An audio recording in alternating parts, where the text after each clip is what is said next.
Il est tellement dur de gagner. Des victoires sur des courses, mais aussi le cœur des spectateurs. Anquetil, premier coureur de l'histoire à remporter les 3 grands tours, n'était pourtant pas autant aimé que Poulidor, le second magnifique. Froome, au sommet de son art, était même détesté. Mais aujourd'hui, nous allons parler d'un coureur qui avait les deux, le palmarès et l'admiration du public. Un coureur à l'appétit débordant sur les grands tours et les classiques, le requin de Messine, Vincenzo Nibali.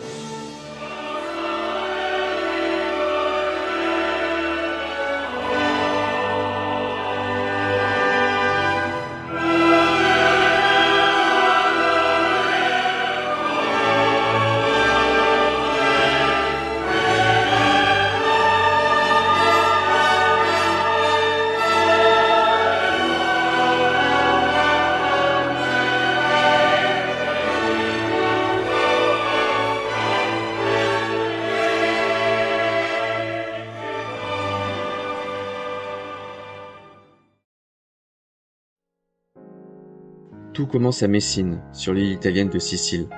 Le fils de commerçant, Vincenzo, commence très tôt le vélo. Il est d'ailleurs vite repéré par Carlo Franceschi, qui deviendra son premier entraîneur. Ils vont ensemble sur le continent pour se frotter aux jeunes pousses italiennes, et c'est lors d'une de ces courses en Toscane chez les juniors que son célèbre surnom, Il Squalo delle Stretto, lui sera donné. Il avait alors surpassé la concurrence. Un talent précoce qui se confirmera à l'international. Le jeune Italien ira effectivement chercher 2 podiums aux championnats du monde de contre-la-montre junior et espoir en 2002 et 2004, ainsi qu'une 5e place en ligne également en 2004.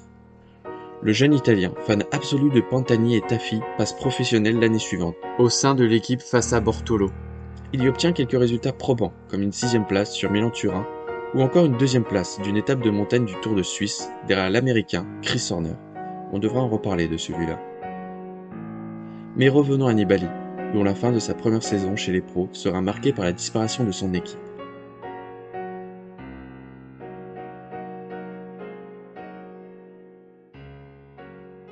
Il rebondira alors à la Liquigas. Et le moins que l'on puisse dire, c'est que le jeune Italien confirme les espoirs placés en lui. Il remporte à seulement 21 ans le Grand Prix de Plouay, devant de grands noms comme Juan Antonio Fleccia ou encore son compatriote Pozzato. En plus de cette victoire, le Sicilien ira chercher la 2e place de la semaine internationale Coppi et Bartali, et une 8e place du Tour de Pologne. De 2007 à 2009, l'Italien va connaître une progression tout à fait linéaire, ponctuée par des performances assez convaincantes, comme une victoire sur le Tour de Toscane et une 2e place au championnat d'Italie du contre-la-montre 2007. Une première victoire sur une course par étape avec le Tour du Trentin en 2008 va montrer au grand public ses aptitudes sur les courses d'une semaine et plus. Car oui, il montre aussi de bonnes choses sur les grands tours qu'il rêve de remporter. Il termine à de belles 19e et 11e places du Giro 2007 et 2008, et c'est sur le Tour 2009 que le monde entier apprendra à connaître ce grimpeur italien au caractère bien trempé. Il termine initialement ce tour à la 7e place, mais sera finalement reclassé à la 6e suite à l'affaire Armstrong, effaçant l'américain des tablettes. L'Italien n'avait alors pas encore les armes pour lutter contre l'Espagnol Contador et le luxembourgeois Andy Schleck, mais de grandes attentes s'étaient créées de l'autre côté des Alpes. Des attentes énormes, il devait représenter quasiment à lui seul la relève d'une Italie en fin de cycle, avec des Gilberto Simoni, Danilo Di Luca, Stefano Garzelli ou autre Paolo Savoldelli maintenant à la retraite ou sur la fin. Et pour ça, la Liquigas décide d'en faire l'un de ses grands leaders en 2010, avec Cruziger et l'expérimenté Basso de retour au plus haut niveau après l'affaire Puerto et ses 2 ans de suspension entre 2007 et 2008 pour dopage alors qu'il était à la CSC.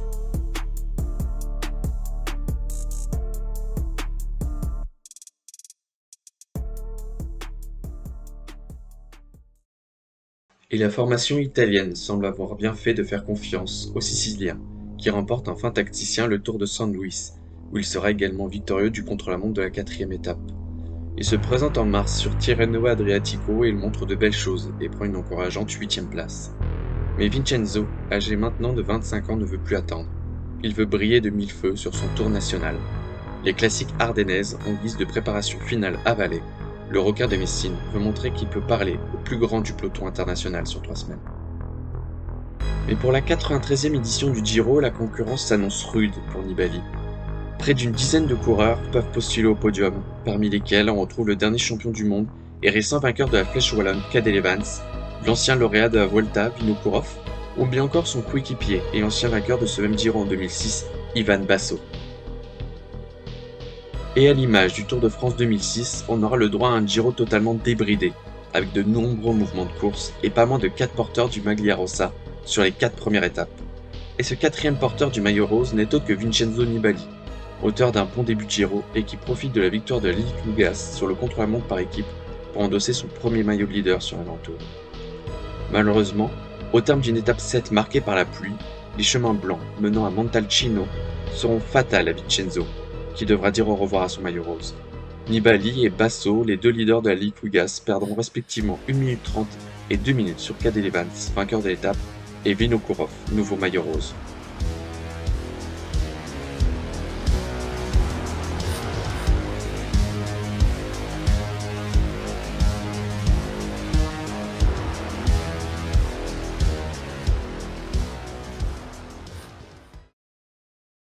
Mais c'était sans compter sur le caractère de champion des 2 Italiens de l'équipe de Roberto Amadio. Ils se reprendront au cours de la 2e semaine, et c'est lors de l'étape 14 que Nibali et Basso feront pour la première fois la différence sur le maillot rose surprise Richie Porte. Au terme d'une ascension folle du Monte Grappa marquée par 2 attaques de Nibali, le Sicilien ainsi que son leader Basso, Scarponi et Evans font le trou, et distancent Vinokourov, Porte et Arroyo, 2e du général.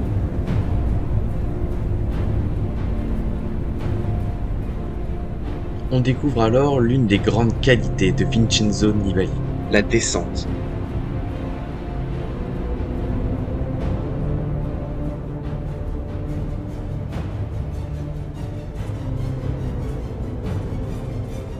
Il met au supplice Evans et Scarponi. Basso laisse faire et voit son petit protégé remporter sa première étape sur un Grand Tour. Nibali nella tappa del Monte Grappa, un'impresa vera per il siciliano della Liquigas Doimo.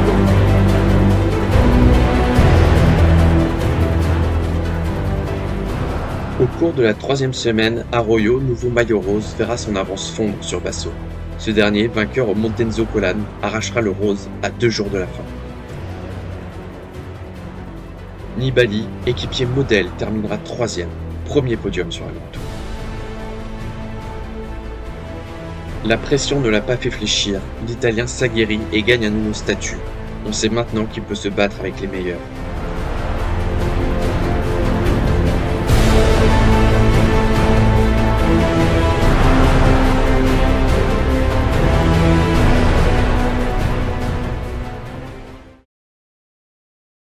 Il évitera cependant de faire l'enchaînement Giro-Tour de France et vise plutôt la Vuelta.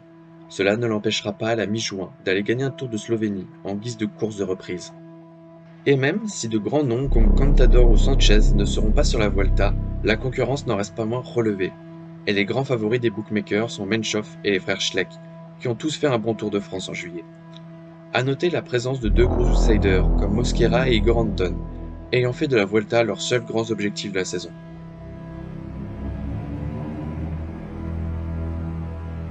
Après un début de Vuelta plutôt calme qui aura vu Utarovic ou encore Gilbert s'imposer, c'est lors de la 8e étape que l'on aura la première explication entre les favoris. Pendant que Moncoutier s'envole vers un nouveau succès sur la Vuelta dans l'Alto de Xoris de Cati, Igor Anton accélère. Seuls Joaquim Rodriguez et Nibali peuvent suivre. Contre toute attente, Menchoff et Franschleck coincent, et cette tendance se confirmera 3 jours plus tard. Igor Anton attaque et n'est suivi qu'un temps seulement par Mosquera. Le Basque prendra 23 secondes sur le groupe débattu, suffisant pour endosser son premier maillot rouge, et devance alors de 45 secondes Nibali au classement général.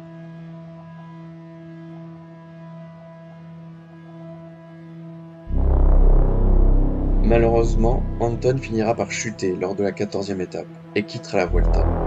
Un temps mis sous pression par Rodriguez dans l'ultime ascension du jour, c'est bien Nibali qui endosse le maillot rouge, pour 4 secondes. Mais vous l'aurez compris, personne n'est souverain dans cette Vuelta. Nibali, leader fragile, cédera son maillot rouge 2 jours après la braquille, et c'est Joaquim Rodriguez qui le revêtit. Pour le redonner le lendemain à l'Italien sur le contre-la-montre Peñafiel qui aura vu l'Espagnol s'écrouler totalement. Le sort de la Vuelta se jouera à la Bola del Mundo, un duel entre Nibali et Mosquera, séparés seulement par 50 secondes au général. Un sommet culminant à 2200 mètres d'altitude, un col qui mettra tout le monde d'accord. Mosquera attaquera, mais enfin, Nibali en maestro ne cédera qu'une seule seconde à l'Espagnol, qui remportera l'étape en guise de consolation.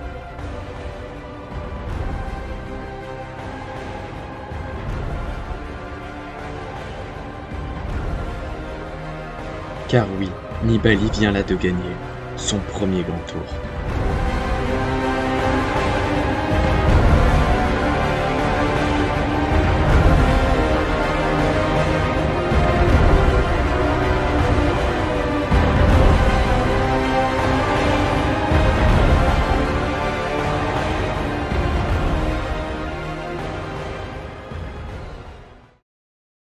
Cette nouvelle année se révélera des plus frustrantes pour le squal.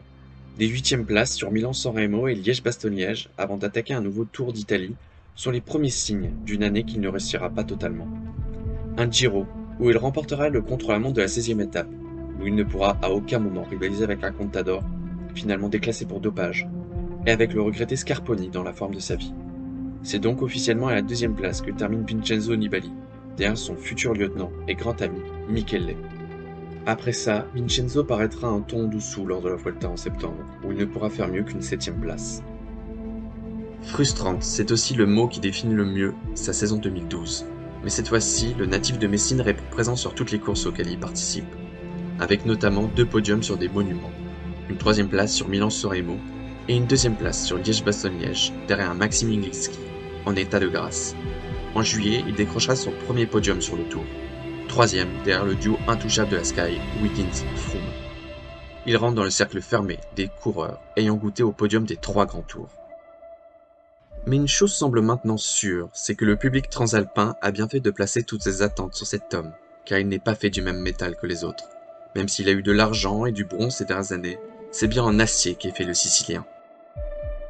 Frustré en 2011 et 2012, il démarre très fort l'année 2013 et remporte un 2e tour du Trentin et un 2e Tirreno Adriatico après celui de 2012. Les suiveurs l'attendent maintenant sur son tour national.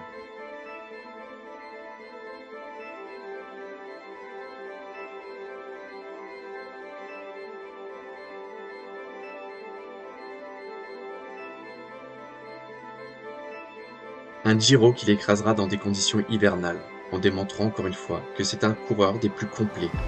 Il prend le maillot rose lors du contre-la-montre de la 8e étape, un maillot de leader qu'il ne lâchera plus. Une concurrence assommée par les succès de l'Italien en haut de la montée de Jaffro, ou sur le contre-la-montre de la 18e étape entre Mori et Polsa. Uran et Cadel Evans ne pourront que baisser la tête et reconnaître le triomphe du nouveau coureur d'Astana.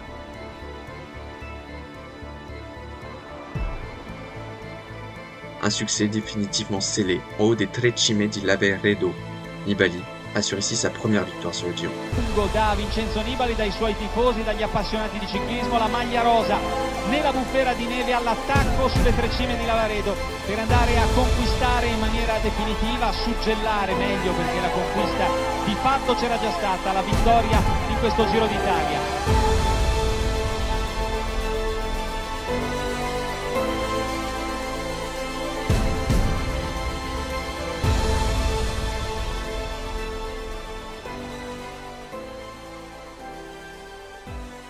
Une consécration, déjà, pour un coureur qui n'a pas fini de nous épater.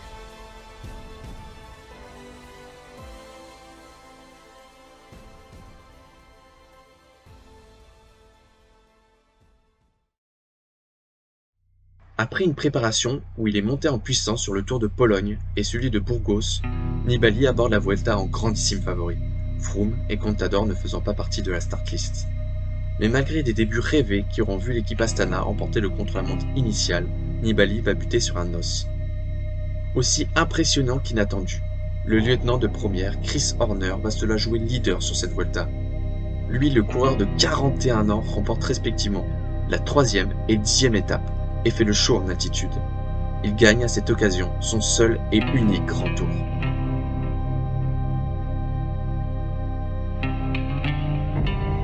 Nibali est touché, vexé même. Beaucoup auraient pu se contenter d'une 2e place, mais le Sicilien veut tout de suite rebondir, et ça tombe bien. Les mondiaux se dérouleront en son pays, à Florence plus précisément. Sur un circuit pour puncher-grimpeur, l'Italien chute, mais parvient à revenir dans le peloton. Malheureusement, Nibali terminera la course au pied du podium et verra Rui Costa l'emporter. Un semi-échec pour mieux rebondir, car si sa saison 2013 a été parsemée de réussites et aussi de quelques désillusions, celle de 2014 l'emmènera tout en haut, dans le panthéon du cyclisme international.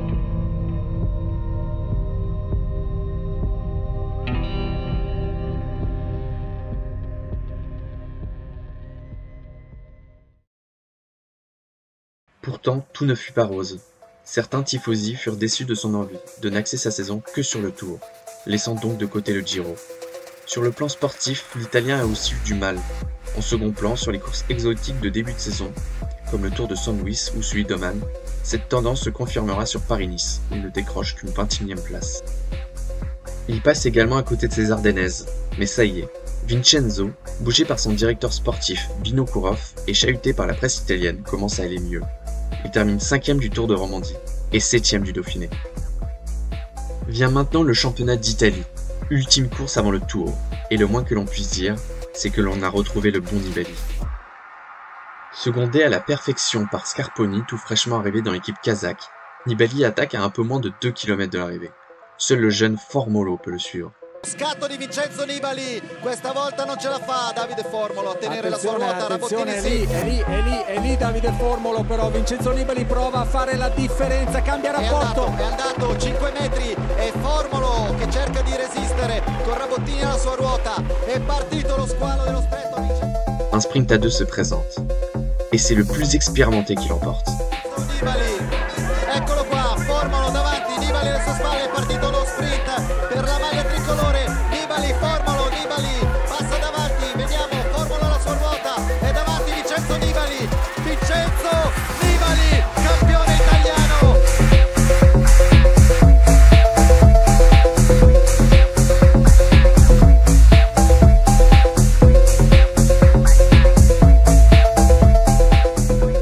Vincenzo glane là son premier titre national et rassure sur sa forme avant la course de sa saison, et peut-être de sa vie. Car si le Sicilien, favori au même titre que Froome ou encore Contador, remporte le Tour, il rejoindrait Anquetil, Merckx, Hinault, Contador et son compatriote Gimondi dans le cercle fermé des vainqueurs des 3 grands tours.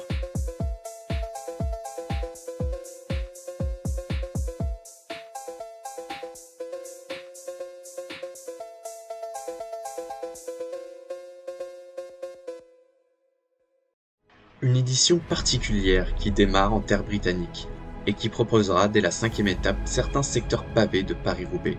Et ce n'est pas le pire, on annonce de la pluie pour ce jour-là. Mais le peloton n'en est pas encore là, il traverse lors de la 2e étape des routes noires de monde en direction de Chiflu. Un terrain vallonné qui aura raison des sprinteurs.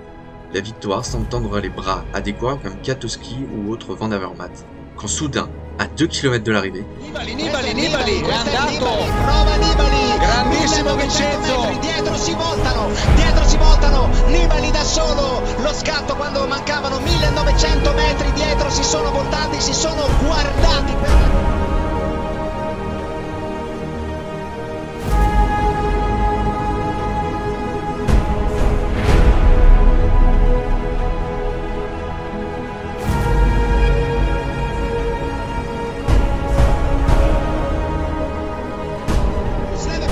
Vincenzo che ha già superato anche il cartello dei 250 metri e dietro sembra che si siano di nuovo fermati, va verso la vittoria Vincenzo.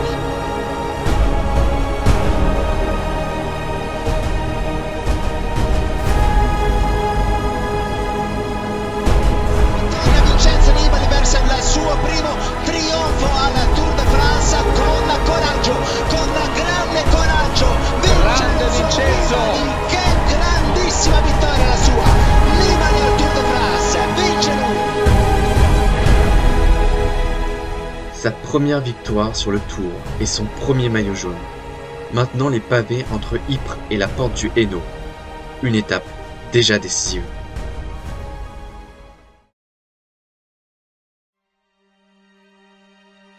On n'aborde pas encore les premiers secteurs pavés, que les premières chutes commencent déjà à pleuvoir, sous une météo des plus délicates.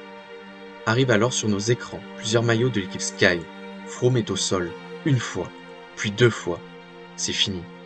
L'ultra favori prend la porte. L'image est terrible. L'image est terrible. Le vainqueur du Tour de France 2013 abandonne le Tour de France 2014 en plein milieu de la 5e étape, applaudi par le public. Nicolas G.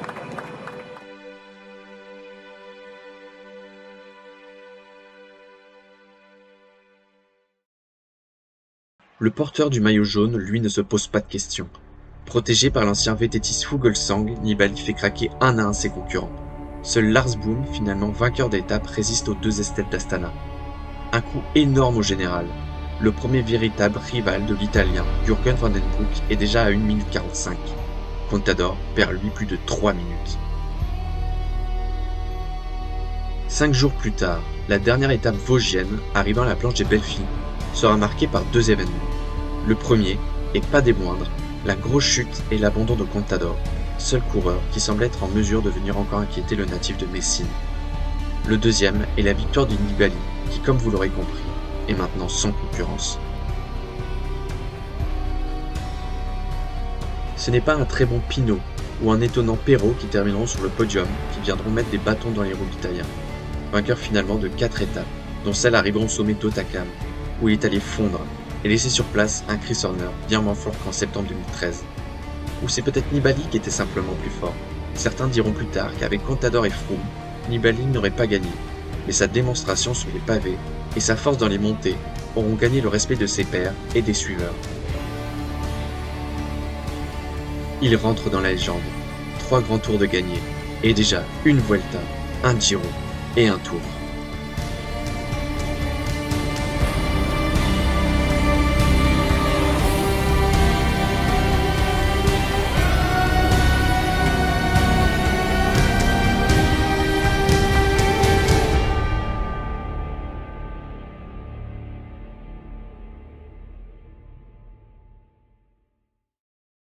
Tour qu'il refera en 2015 pour défendre son titre. Sans succès, Froome et Quintana furent bien trop forts, mais un beau succès d'étape viendra sauver son bilan assez décevant avec sa 4e place au général. Avant ça, il était allé chercher un 2e titre consécutif de champion d'Italie. Et on a beau l'aimer en France, mais c'est bien sur cette terre qu'il resplendit le plus. En septembre, il fait le plein de victoires en remportant la Coppa Bernocchi et la semi-classique des 3 vallées varesines, avant le dernier monument de la saison, le Tour de Lombardie.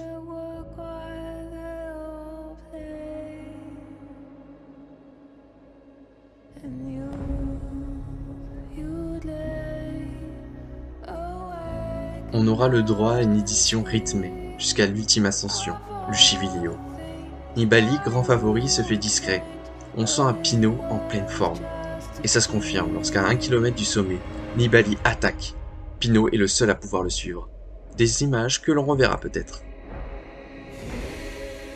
Malheureusement pour le Français, et on le savait déjà, la descente n'est pas son exercice de prédilection. Au contraire de l'Italien, qui trace à travers le bitume des trajectoires parfaites qui l'amèneront à son premier monument.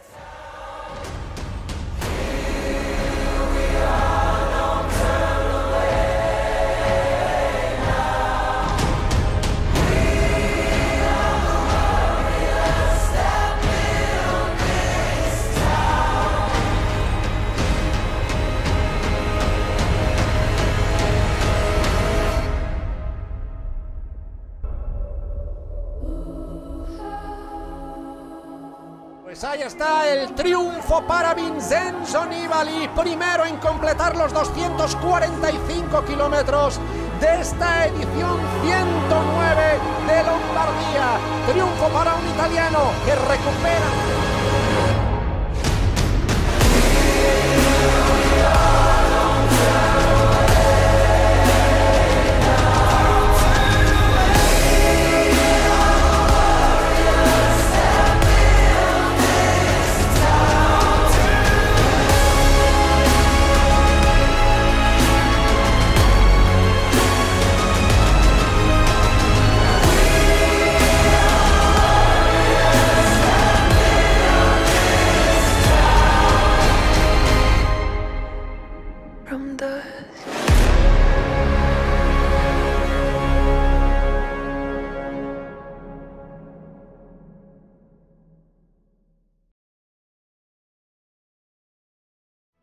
Au sommet de son art, avec des courses d'un jour et étapes, l'Italien n'a plus grand-chose à prouver.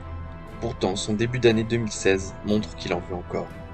Vainqueur du Tour d'Oman et 6e de Tirreno Adriatico, Nibali se place parmi les favoris du Giro.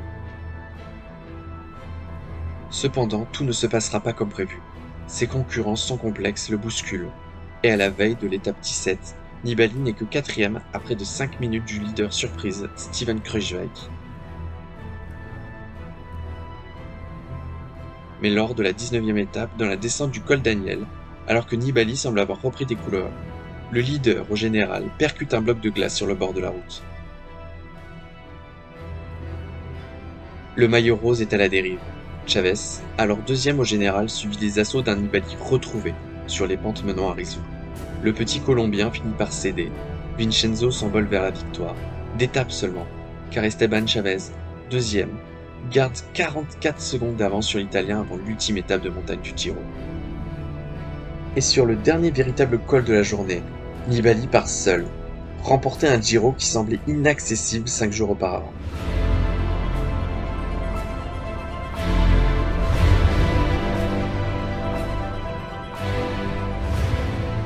Tu te bats pour une cause perdue. Nulle cause n'est perdue, s'il y a encore un pauvre fou prêt à se battre pour elle.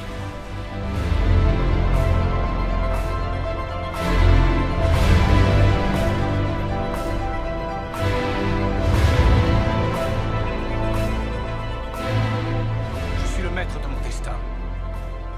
J'ai façonné le cours de ma vie. Moi. Ni toi, ni les dieux. Moi.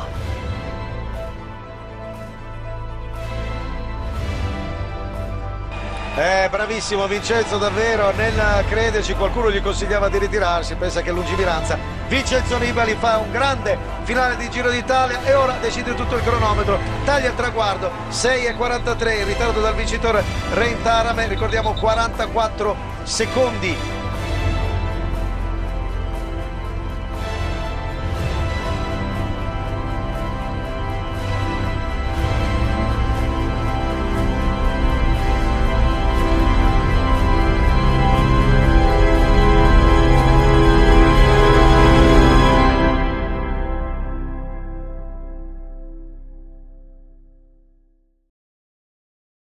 Sur la course en ligne des JO, il se fractura la clavicule, en chutant dans la descente très technique du parcours brésilien. Annemiek van Vleuten, la championne néerlandaise, s'était aussi fait très peur dans cette descente sur la course féminine. Mais comme pour van Vleuten, Nibali saura se relever et revenir à son meilleur niveau. Début 2017, et maintenant à la Bahreïn, il vise le Giro et la Vuelta, avec en dessert le Tour de Lombardie. Sur le premier des trois, il ne pourra pas réellement rivaliser avec Dumoulin qui confirme alors ses grands progrès en haute montagne.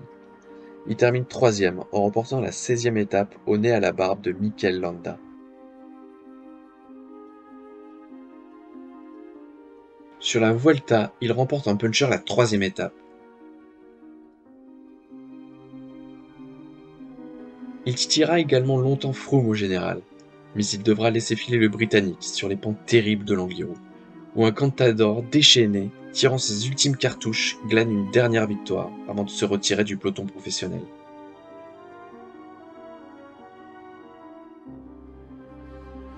Mais vous le savez maintenant, Nibali a toujours faim, et le requin de Messine s'attaque aux classiques italiennes de fin de saison. Des podiums sur le Tour d'Émilie et des Trois Vallées Varésines le placent logiquement comme l'un des grands favoris pour un deuxième sacre sur le Tour de Lombardie.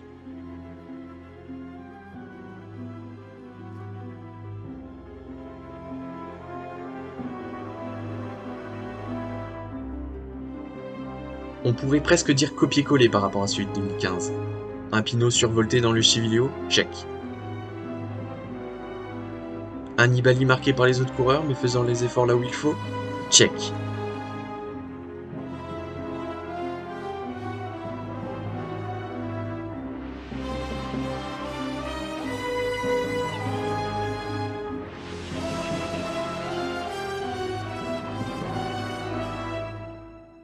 Et un chef-d'œuvre en descente pour aller chercher la victoire à Côme. Check.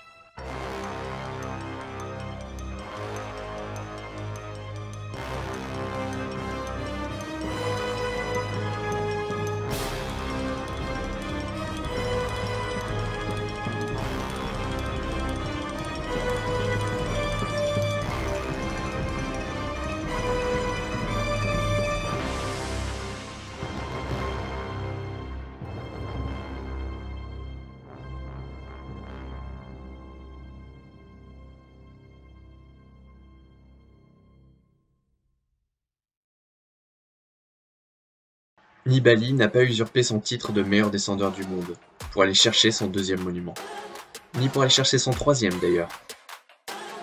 À la mi-mars 2018, sur la Primavera, Nibali enchaîne et attaque au sommet du Poggio.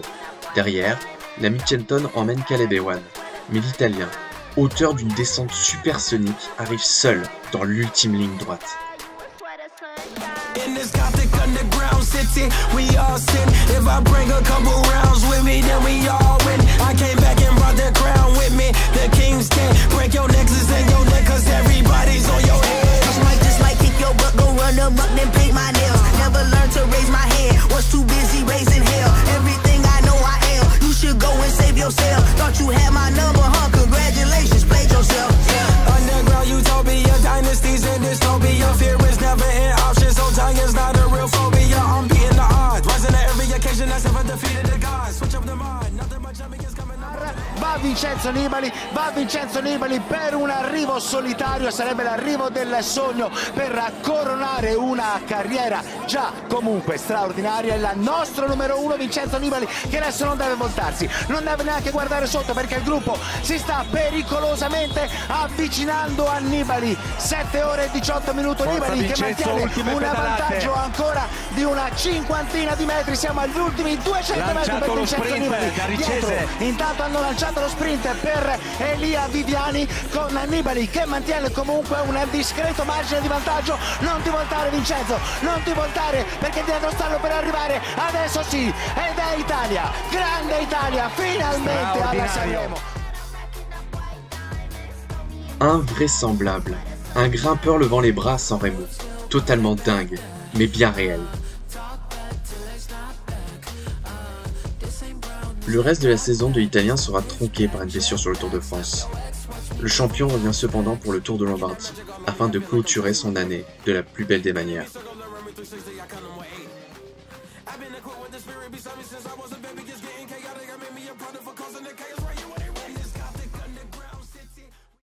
Contre toute attente, la course s'anime dès le mur de San Mano. Roglic attaque, Nibali et Pinot embrayent. Mais cette fois-ci, la fougue de Pinot dans le Civiglio fera la différence. Le Sicilien, trop juste et peut-être en fringale, doit laisser le Français partir. Il ira tout de même chercher une deuxième place, alors qu'il s'était fait reprendre par le groupe débattu en contre.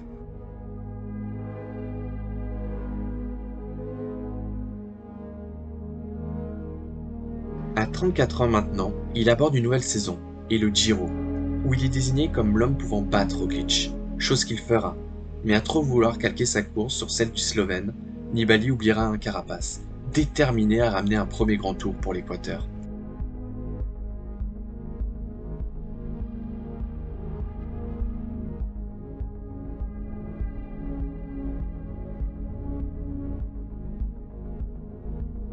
Avec de l'avance pour aborder la troisième semaine, le coureur de la Movistar ne fera qu'accentuer son avantage sur un Nibali finalement deuxième.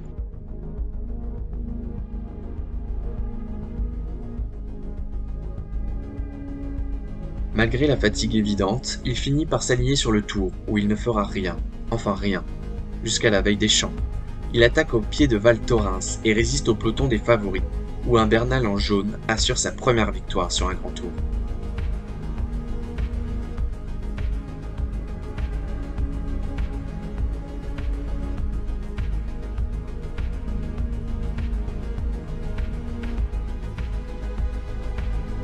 En 2020, la pandémie passe par là et perturbe la saison de Nibali, dans sa nouvelle équipe Trek, qui ne commençait pas si mal que ça, avec une 4e place sur un Paris-Nice, au plateau tout de même privé de nombreuses têtes d'affiche. Le poids des années commence à se faire sentir sur un Nibali malchanceux en 2021. Victime d'une chute à l'entraînement en avril, il se fracture le radius et ne peut être à 100% sur le Giro, qu'il traversera péniblement, à l'image de sa saison. Est-ce que Nibali a encore quelque chose à prouver? Non. Avec 4 grands tours, 3 monuments, quasiment toutes les courses World Tour se déroulant sur le sol italien et 2 titres de champion d'Italie, les tifosi peuvent le dire, c'est un campionissimo, et qui plus est un maestro. Attaquant toujours là où il faut, pas toujours le meilleur mais bien souvent vainqueur. La vraie question c'est est-ce qu'il a encore quelque chose à nous offrir? Seul le principal intéressé a la réponse, et il nous la donnera en 2022 sous les couleurs d'Astana, où il a décidé de revenir pour se faire plaisir. Il prévoit d'ailleurs de courir les 5 monuments, de quoi faire le spectacle, lui qui peut briller partout. Un tout-terrain au palmarès impressionnant et la passion sans faille pour son sport, le cyclisme, dans lequel il est devenu une légende, tout simplement.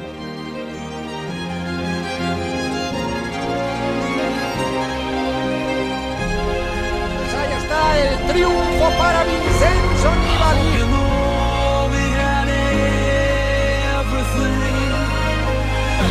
Nibali, prova Nibali, grandissimo Vincenzo, dietro si voltano, Nibali da solo, lo scatto quando mancavano 1900 metri, dietro si sono voltati, si sono guardati.